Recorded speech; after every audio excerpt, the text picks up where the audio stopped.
Olá, eu sou a Tayana Conrad. Começa agora mais um programa Conexão Legislativa.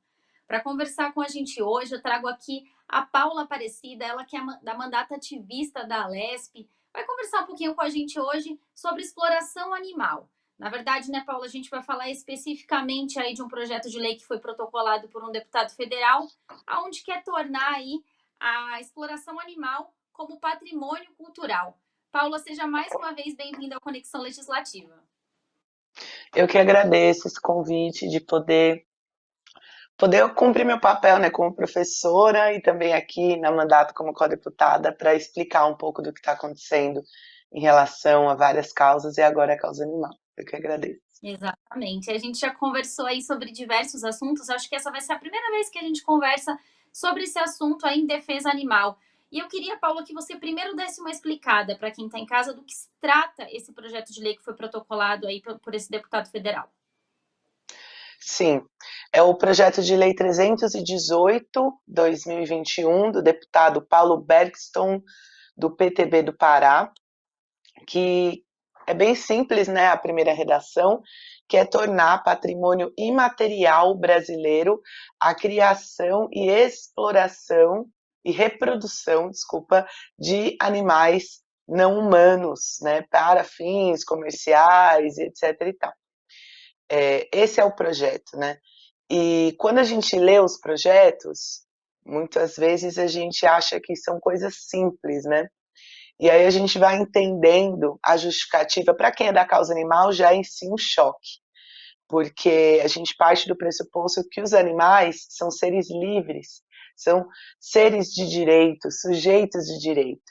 Então, se você coloca que criar esses animais para reprodução, reproduzi-los, é um patrimônio imaterial, significa que é um bem da sociedade brasileira. Então, é um bem da sociedade brasileira criar as demais espécies de animais humanos e reproduzi-las. Vamos objetivamente prestar atenção no que isso significa. As espécies mais comuns do seu dia a dia que entram em contato com você, os cães e os gatos. A gente sabe que os cães de raça e a criação de cães e raças, de maneira geral, é uma coisa assim inadmissível do ponto de vista do amor, do afeto a esses animais, do ponto de vista do bem-estar desses animais.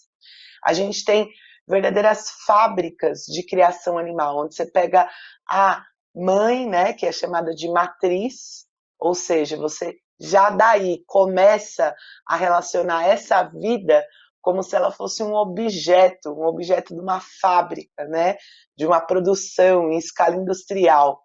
E essa matriz, ela vai, né, tendo que gerar filhos de distintas maneiras. Na maioria das vezes, como ela não quer inclusive fazer sexo, porque ela fica enjaulada, né, naquele tempo todo como várias matrizes em uma fábrica, mas numa situação de tensão, toda hora vendo seus filhotes, vendo eles sendo levados ali, ela também é estuprada, né, várias matrizes juntas, de maneira totalmente assim, é, é, é, não digna, né, criadas em meio ao cocô, ao seu xixi, sem nenhuma liberdade, mas independentemente dela ter ou não essa liberdade, porque tem criadores que criam poucos animais em espaços um pouco maiores, ela se torna, né, essa peça da fábrica fundamental, essa matriz, né, quando a gente usa matriz, a gente pensa da onde vêm as origens das outras peças, e é estuprada, e etc e tal. Quando a gente fala de cães e gatos, os cães e gatos, eles têm uma vida melhor comparado a todos os outros animais não humanos reproduzidos e criados pelos humanos.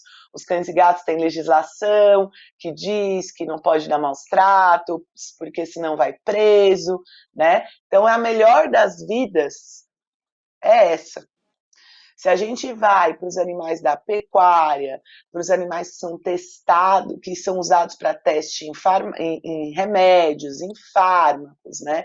Se a gente vai para a indústria do entretenimento, que usa os animais para divertir as pessoas, né?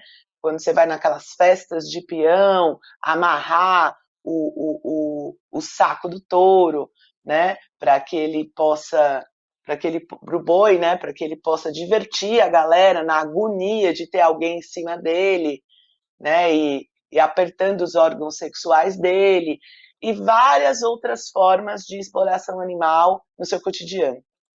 A gente enxerga que o patrimônio, né, imaterial é uma tradição cultural digna, né, de permanecer ao longo da história, que precisa ser defendida, né, que precisa ser cuidada. Isso é um patrimônio imaterial. O samba é um patrimônio imaterial do povo brasileiro, né?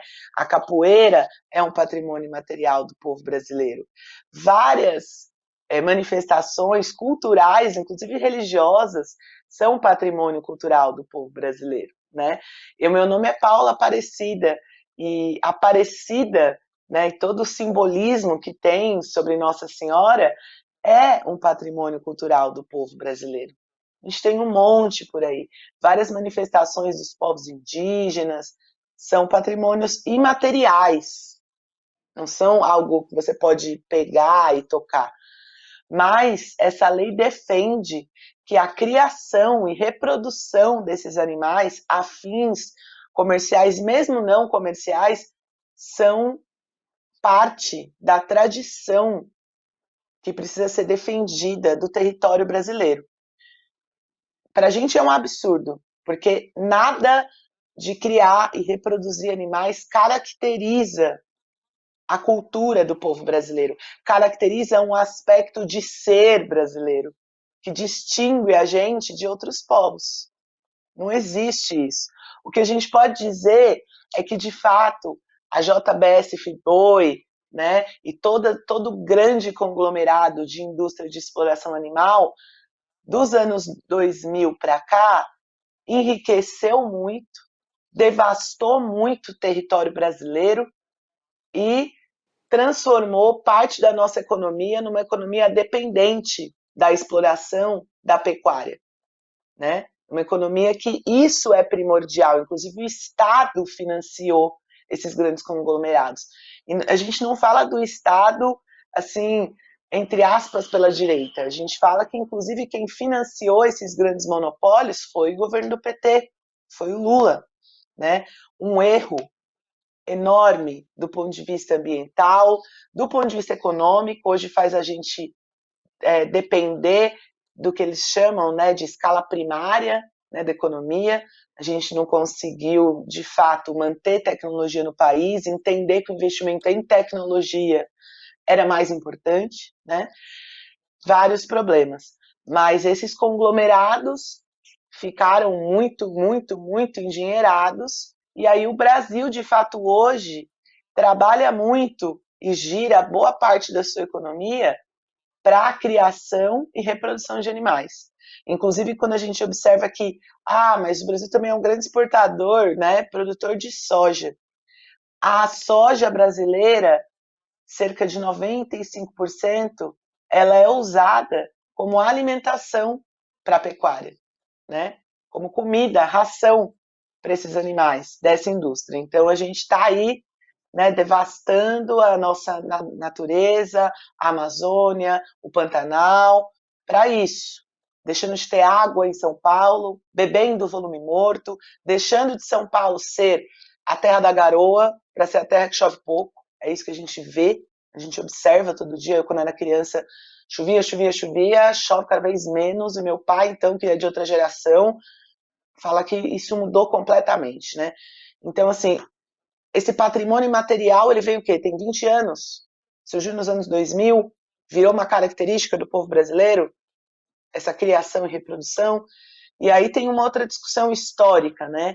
Que é o que é o patrimônio nacional? O que caracteriza esse patrimônio material do brasileiro? Se a gente reflete que a exploração, por exemplo, da indústria pecuária, na verdade não, né? Toda essa criação e reprodução de animais. Se a gente vai para 1500, ela não existia nesse território. Como todo esse território das Américas, incluindo o Brasil, é chamado por inúmeras tradições indígenas de Abaiala. Não existia criação e reprodução de animais na parte brasileira de Abaiala. Não existia. Então, é uma tradição que veio para cá dos europeus, né? Veio para cá da Europa. A vaca não existia aqui, não é desse bioma, não é desse território, não faz sentido elas existirem aqui, né? Não tem, a gente não tem, igual tem no Rio Grande do Sul, né? A vegetação que é mais parecida com pasto, não faz sentido, né? Então, é um pouco esse diálogo, falei bastante, mas para apresentar para vocês que para a gente da causa animal é um retrocesso. E não é só um retrocesso aos animais não humanos, à vaca, ao boi, né, ao cachorro, ao gato. Mesmo eu sei que é difícil para os humanos entenderem que outras vidas que não as nossas não merecem sofrer, não merecem ser condicionadas a uma prisão ou uma escravidão. Não merecem, é difícil, porque a gente mesmo se machuca, né?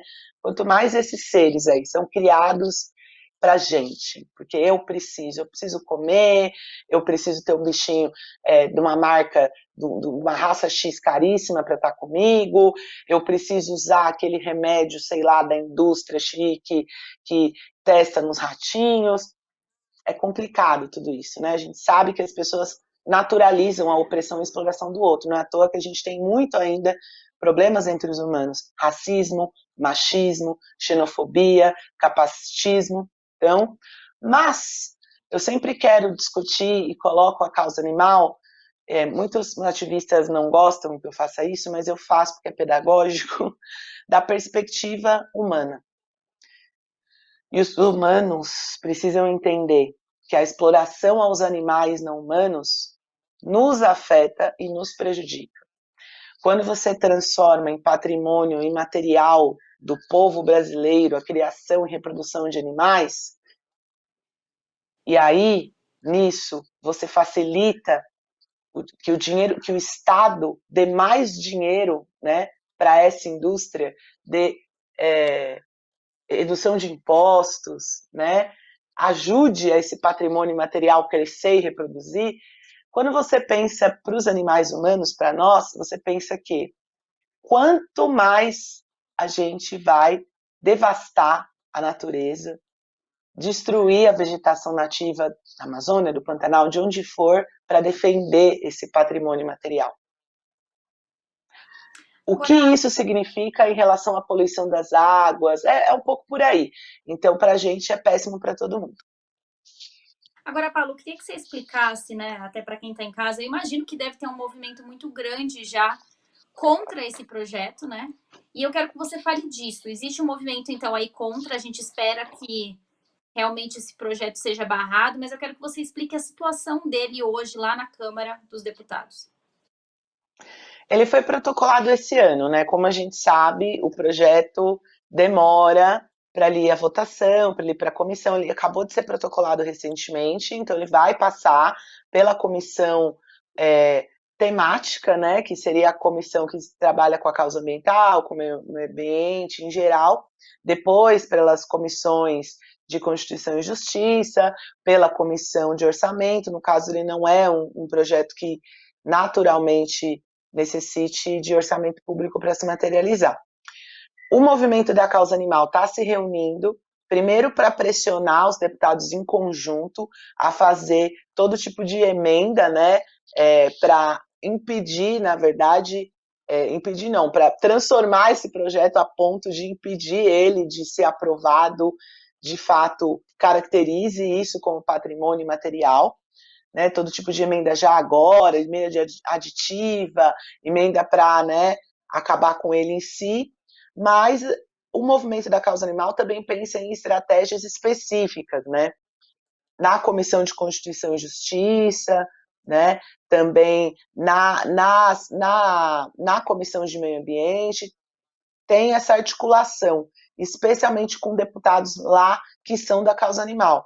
Eu também estou em contato com deputados do PSOL, que não necessariamente são, assim, se elegem como deputados da causa animal, mas que trabalham, que são que estão de olho na questão animal, que estão em transição para o veganismo, são veganos, né? E que entendem que a causa animal não é uma causa só de quem gosta do cão e gatinho ou é vegano ali na sua alimentação, mas que é uma causa que transcende, que a relação harmônica com a natureza, ela é necessária para que a vida não seja extinta nesse planeta e que a gente está aí flertando com a extinção da espécie humana quando a gente avança nessa exploração, que na verdade agora é o momento de retroceder o máximo que a gente pode.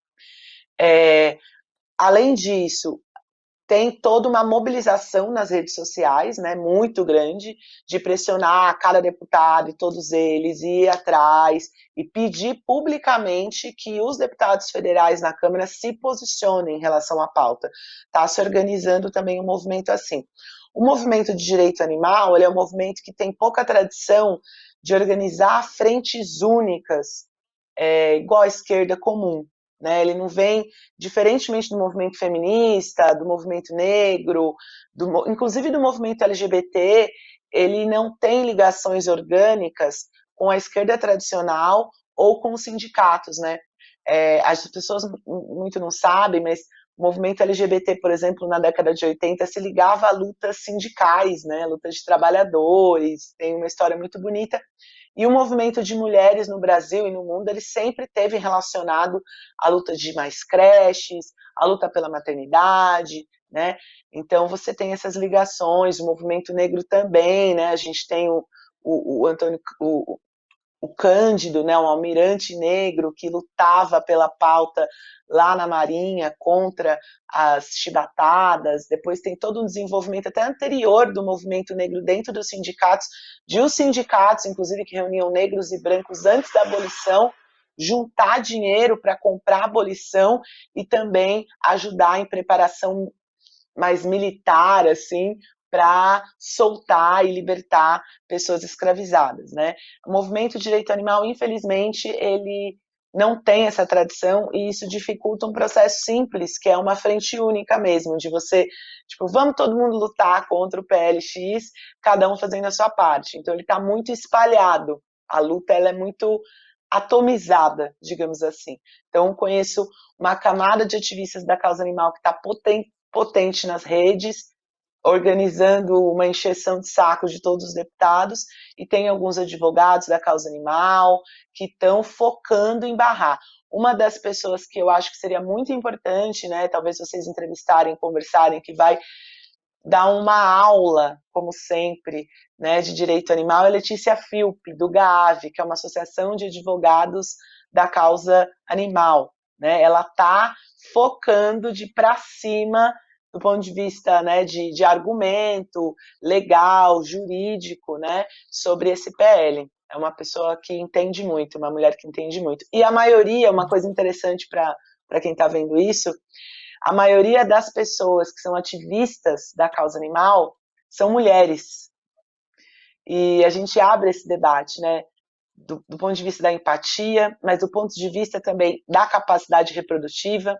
A nossa capacidade reprodutiva enquanto mulheres é explorada nesse sistema, porque a gente tem que cuidar dos filhos, ter um monte de filho, né, e é vista como propriedade dos homens, do patriarcado, e as vacas, as matrizes fêmeas de cães e gatos, as galinhas, elas também estão nessa toada, né? A sua capacidade reprodutiva, pela sua capacidade reprodutiva, é que elas são exploradas aos bilhões e trilhões, e não os bois ou os galos, né? Ou os cachorros machos, né? Desse ponto de vista. Óbvio que eles também são explorados, mas não nessa quantidade, dessa forma, por conta da capacidade reprodutiva. Tem uma conexão aí. Tem um livro que eu tenho aqui, talvez, não, mas eu não vou conseguir pegar, chama Sister Species, irmãs entre espécies, né? Mostra essa condição humana e animal. Somos todas carne, somos um pedaço de carne para o sistema, né? Elas, literalmente. Ô, Paulo, agora a gente, fugindo um pouquinho da questão do PL, mas não saindo da questão animal, eu queria que você falasse dentro da Assembleia, como que está o movimento pela causa animal? Eu queria que você desse uma explanada aí nesse assunto, até para quem está em casa entender também como que está essa discussão dentro da Assembleia Legislativa aqui do Estado. Eu considero que, assim, a gente está... Eu faço um balanço relativamente negativo de como a causa animal foi tratada nesse ano de 2020 e agora em 2021. No ano de 2019, a gente começou até de forma interessante com uma CPI de venda de animais, né? Que a gente, na verdade, quem começou participando é a Isa Pena, deputada do PSOL, depois a gente foi participar enquanto mandato. Óbvio que foi importante, porque, de fato, no mandato dela não tinha ninguém que conseguisse levar esse debate. E a CPI foi um marco importante, um pontapé para essa legislatura, né? De observar, investigar, apontar que a venda de animais, ela é em si um ato que explora eles e que carrega os maus tratos. Na CPI, obviamente que existiu muita pressão dos criadores, em determinado momento o presidente, o relator, o deputado Bruno Ganem, o deputado Bruno Lima se viram pressionados, né, a ceder em alguns aspectos. A gente, enquanto mandata, fez questão de garantir um relatório alternativo, né, um relatório que pedia, sim, que a CPI se comprometesse a fazer projetos de lei que obrigassem a microchipagem dos animais, que obrigassem o cadastro desses criadores, né, e várias outras medidas que, para a gente, seriam medidas transicionais. Não dá para, numa canetada, proibir qualquer coisa. A gente sabe como funciona. Muitas vezes uma lei vira inutilizada, ela não se materializa, mas dá sim para criar um programa de transição para acabar com a venda desses animais, para acabar com a reprodução desses animais, né? E aí a gente conseguiu, fez muita pressão e o relatório final, ele mudou, né? Porque a gente fez pressão com os ativistas da causa animal, exigindo que o relatório final não fosse assim, a CPI disse que tem várias empresas que fazem maus tratos quando criam. Não, a CPI tem que apontar criação de projeto de lei nessa casa que coloque, que esteja relacionado com o fim da exploração. A gente conseguiu algumas mudanças no relatório, mesmo assim a gente colocou o nosso para debate, para votação. Foi um marco importante, né? Ter uma CPI que se posiciona minimamente em relação a isso. Mas, depois disso, cada deputado foi fazendo seu projetinho de lei separado, sem nenhuma articulação e sem querer fazer essa articulação, meio que usando o seu projeto para criar base nas redes sociais sobre a causa animal. Eu venho exigindo desde o final da CPI que o deputado Bruno Lima, que lançou a frente parlamentar em defesa do direito animal, a gente está nela, vem perguntando, e aí, vamos reativar essa frente? Vamos fazer ela funcionar? Mas, infelizmente, a frente não funcionou desde o final da CPI, não funcionou ano passado e não tem perspectiva de funcionar esse ano. Então, eu enxergo que a causa animal na LESP hoje ela é usada do ponto de vista legislativo. Tem deputados que fazem salvamento de animal, que vão lá, né, resgatar um animal lá na cidade X do interior, né, de uma maneira espetaculosa. Acho isso muito bonito. Só que isso não é o que a gente tem que fazer do ponto de vista legislativo. Não é o trabalho legislativo. O trabalho legislativo sobre a causa animal não tem sido feito, né? Tem sido...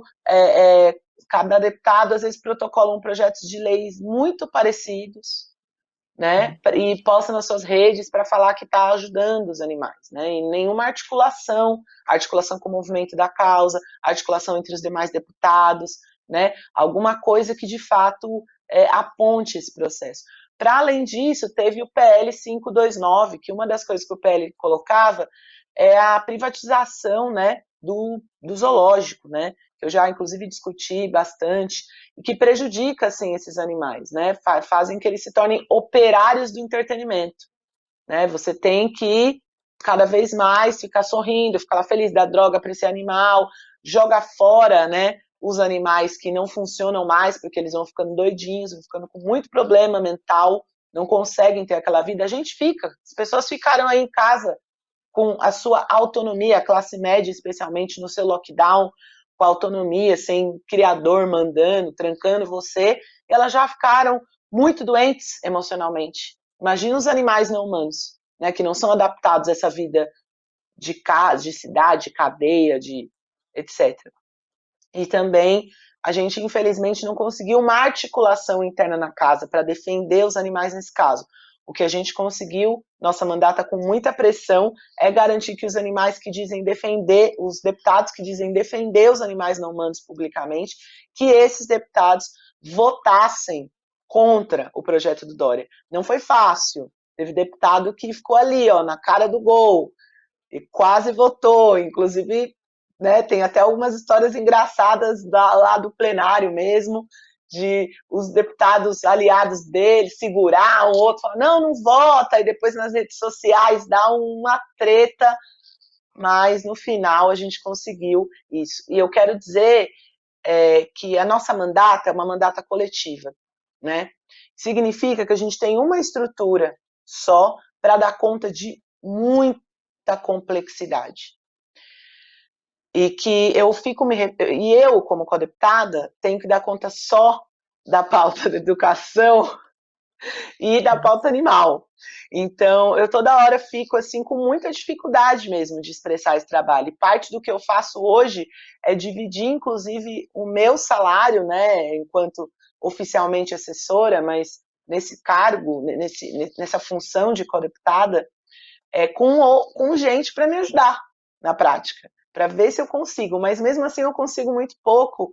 Só que quando eu olho o nosso trabalho aqui na pauta, na causa animal, eu fico até feliz de ver que se a gente não estivesse aqui, a gente não teria uma CPI comprometida minimamente com elementos concretos do fim da exploração e criação desses animais, e que a gente não teria aberto os olhos para o que significa o jardim zoológico, né? Para além de verificar projetos de lei que chega, né, amenizar questões que colocam os humanos versus os não humanos, ou mesmo apontar elementos de melhora, essas coisas básicas, ok, mas eu acho que a CPI e o zoológico, elas fizeram sentido até agora da nossa mandata existir como defesa da causa animal. Elas mudaram aspectos de como a causa animal é debatida aqui na LESP e de como os próprios outros mandatos se posicionam. Então, isso eu achei, se for para fazer algum balancinho, fico meio feliz, né? Porque a gente fica triste, não triste, a gente fica, putz, mas ai, se eu tivesse a estrutura dessa galera, entendeu? Coitados. Paula, a gente chegou aqui aos minutinhos finais do nosso programa. Eu queria agradecer mais uma vez aí a sua disponibilidade em conversar com a gente de mais um assunto diferente. Isso mostra que a Mandata Ativista consegue dar uma cutucadinha em todos os assuntos, né? Porque a gente conversa aqui sobre mulher, a gente conversa sobre criança, a gente conversa sobre animal. E em tudo vocês conseguem sempre dar uma mexidinha, né? Mesmo que, às vezes, com toda a dificuldade que a gente sabe que tem dentro da Assembleia Legislativa de mexer com algumas coisas que já estão, né, estruturadas lá, mas a gente vê que vocês conseguem fazer alguma coisa em vários sentidos. Obrigada, Paula, mais uma vez. Eu agradeço vocês e acho que a gente consegue, porque não só porque a gente é diverso, mas é porque a gente está acostumado. Não todos do co-deputados necessariamente, mas especialmente os mais pobres, tal. Eu como professora está acostumado a lidar com a escassez. Está acostumado a lidar com pouco, com nada. Então, a gente sempre faz limonada do limão. Aqui é a mesma coisa. Agradeço, Thay, você é maravilhosa, sempre linda, com esse cabelo ruivo. Agradeço a todos que estão aí. Espero que tenha feito sentido para vocês. Obrigada, Paula. Esse foi mais um programa Conexão Legislativa. Para você rever esse programa, acesse a nossa plataforma no YouTube da Rede Alesp. Muito obrigada e até um próximo programa. Tchau, tchau.